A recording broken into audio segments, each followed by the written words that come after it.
I wanted to get the rare Murphy play with a puppy. Hold on. Maggie, you're stuck. Hold on.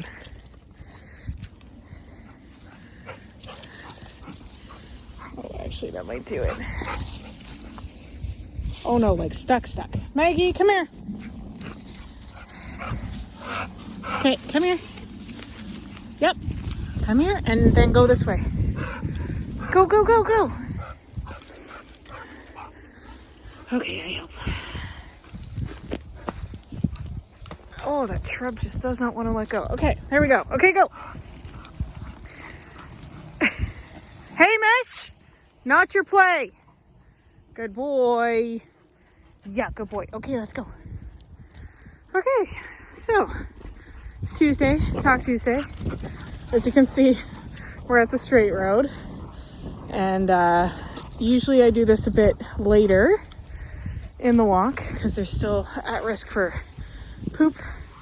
However, when I saw Maggie and Murphy playing, I had to film that because it's not a common thing.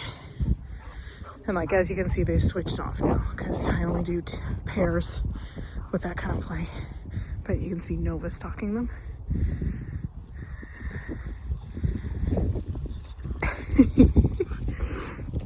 Okay, so Talk Tuesday, we're at the straight road.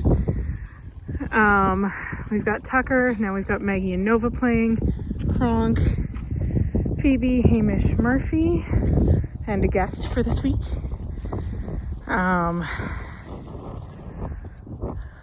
Yeah, and this one's gonna be kind of short because of course I didn't bring myself gloves, because why would I do a silly thing like that? It's only the end of November. It's not like it's gonna be cold or anything.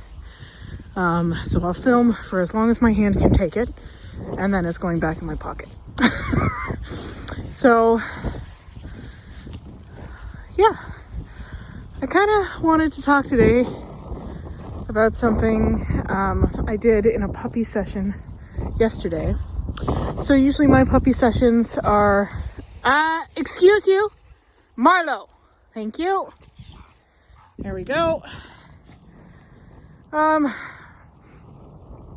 So my puppy sessions typically include, like, we talk about theory, we offer homework, we do demos. Okay, too much. Thank you. Good. Okay, go.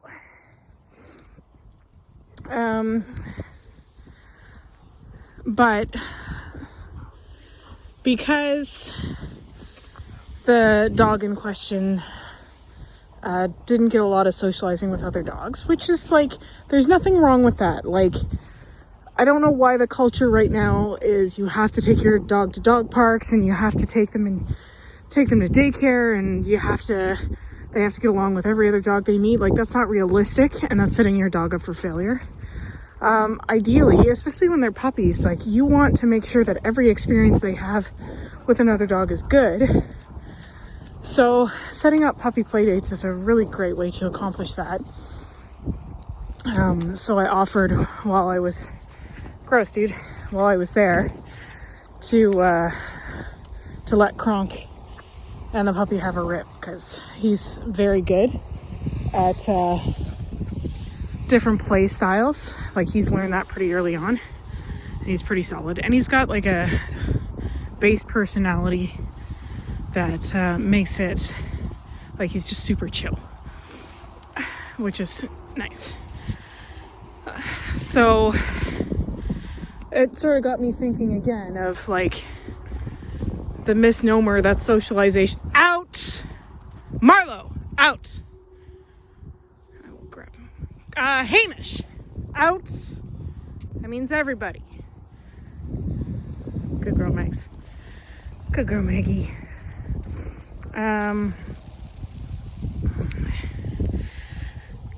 Yeah, so you hear socialization used a lot when we talk about puppies, and I know I've talked about this before, but I haven't titled the video it, so I can't refer to it when I want to send it out. So here we are, 5 minutes in, finally getting to my topic.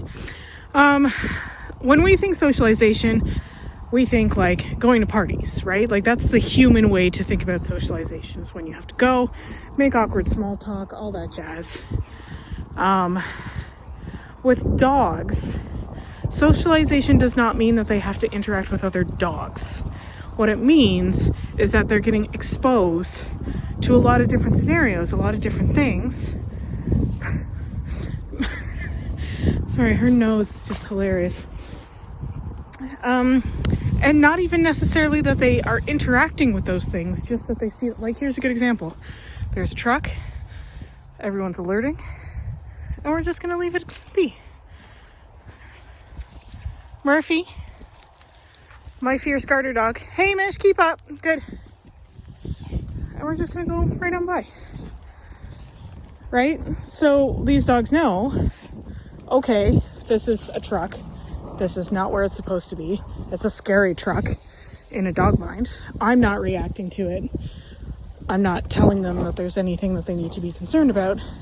We just walk on by, and they're not allowed to interact with it. Like, I don't want to send them to a truck to go sniff, even if it's parked and has no one in it, because I don't want them to think that any truck they see, they're gonna be able to go and investigate.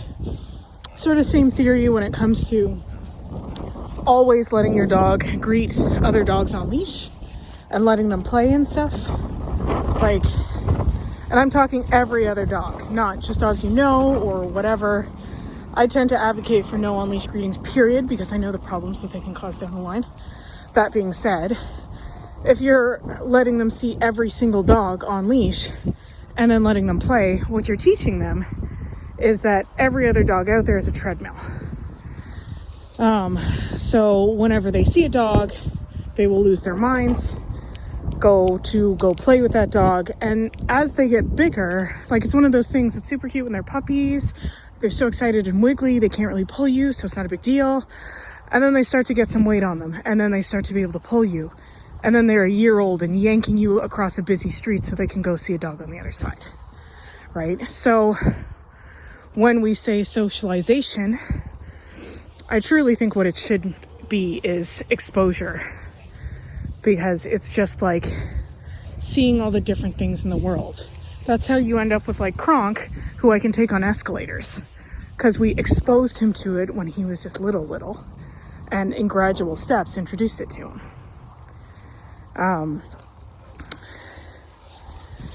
Yeah, so all that to say, if you really want to get your, oh, good girl. Don't you do it. Kronk, this side, please. Thank you, and yes. Sorry, just want to make sure that we don't get tangled on a shrub here. Kronk, pop. Thank you, sir. Kronk, out. Good boy. Oh, sorry, that was just Kronk, honey. Well, now you lost your playmate. All right. So, and another thing, like you saw when I told Kronk that it wasn't his play, when I told him to get out, he just stopped and he came to me. He's less than 8 months old, and he's been doing that since he was little, again, because we started that when he was tiny. Like, out meant whatever it is, if it's in your mouth, you spit it out and you step away from it. Here! Now! Maggie, come. Good girl. Maggie doesn't quite know here yet. Good job. Okay, go. I know. Sorry, guys. I don't like that sound.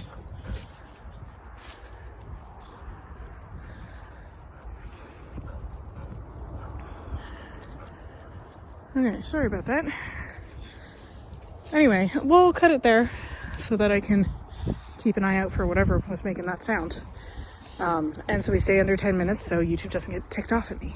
So if you have any questions about this or any other video, you just let me know.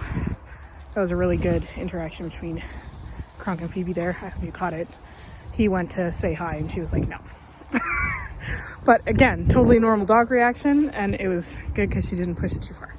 Anyway, okay, questions about this or any other video, you know what to do. Otherwise, hope you guys are having as much fun as your dogs are, and we'll talk to you soon. Cheers.